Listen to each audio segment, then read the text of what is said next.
கர்த்தருக்கு ஸ்தோத்திரம். இயேசு கிறிஸ்துவின் நாமத்தில் உங்களை வாழ்த்துகிறேன். ஆண்டவராக இயேசு கிறிஸ்து சொன்ன வார்த்தை, என்னை விசுவாசிக்கிறவன் நான் செய்த கிரியைகளை தானும் செய்வான், இவைகளை பார்க்கிலும் பெரிய கிரியைகளை செய்வான். ஹல்லேலூயா. கிரியை இல்லாத விசுவாசம் அது செத்தது என்று சொல்லி வேதம் நமக்கு அடையாளம் காட்டுகிறது. அப்போது கிரியைகள் செய்ய வேண்டும் என்றால் ஆண்டவராகிய இயேசு கிறிஸ்து அவர் செய்த கிரியைகளை நாமும் செய்வோம் என்று அவர் வெளிப்படுத்தியிருக்கிறார். ஆண்டவர் செய்த கிரியைகளை நாம் ஒவ்வொரு நாளும் தியானிக்கிறோமா? வேதத்தை நாம் வாசிக்கிறோமா? ஹல்லேலூயா. எவ்வளவு அன்பான தேவன் அவர், எவ்வளவு இரக்கமுள்ள தேவன் அவர், மற்றவர்களுக்காய் பரிதபிக்கிற தேவன் அவர், கண்ணீர் விடுகிற தேவன் அவர், மற்றவருடைய காயங்களை கட்டுகிற தேவன் அவர், மற்றவருடைய கவலைகள் கஷ்டங்களை தீர்க்கிற தேவன் அவர். ஆமென். ஹல்லேலூயா. வார்த்தையினால மற்றவர்களுக்கு ஆறுதல் சொல்லுகிற தேவன் அவர்.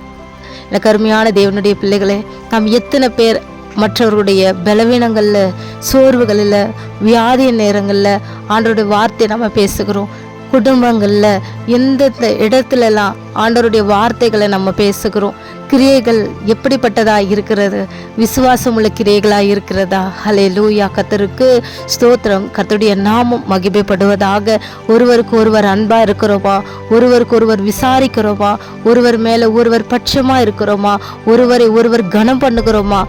என்னுடைய சகோதரன், என்னுடைய தாய், என்னுடைய சகோதரி என்று சொல்லி பிதாவின் சித்தத்தை செய்கிறவர்களை தாயாக, சகோதரனாக, சகோதரியாக பார்க்கிறோமா? ஹல்லேலூயா. கர்த்தருக்கு ஸ்தோத்திரம். கர்த்தர் நம்மை ஒவ்வொரு நாளும் விசாரிக்கிறது போல நாமும் மற்றவர்களை விசாரிக்கிறோமா? ஹல்லேலூயா. கர்த்தருக்கு ஸ்தோத்திரம். அப்படி செய்கிறவர்கள் தேவனுடைய பிள்ளைகள் என்று வேதம் நமக்கு அடையாளம் காட்டுகிறது. ஆமென். ஹல்லேலூயா. இந்த கிறிஸ்துவத்தில் நம்முடைய கடைசி காலகட்டத்தில் சுயநலங்கள் வராதபடிக்கு தேவன் நம்மை காப்பாராக. சுயங்கள் வராதபடிக்கு சுய சக்தியோ, சுய சித்தமோ, சுய பக்தியோ, சுயங்கள் வெளிப்படாதபடிக்கு தேவன் நம்மை காப்பாராக. ஆமென். ஹல்லேலூயா.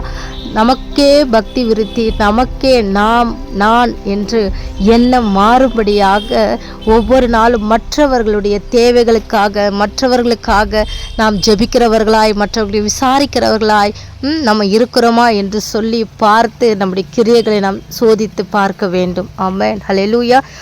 ஆண்டவராக இயேசு கிறிஸ்துவை விசுவாசிக்கிறவர்கள் அவர் செய்த கிரியையும் தானும் செய்வார்கள். அது மாத்திரமல்ல, பெரிய காரியங்களையும் அவர்கள் செய்வார்கள் என்றால் தேவ அன்பு நம்முடைய இருதயத்தில் ஊற்றப்பட்டு இருக்கணும். ஆமென். ஹல்லேலூயா.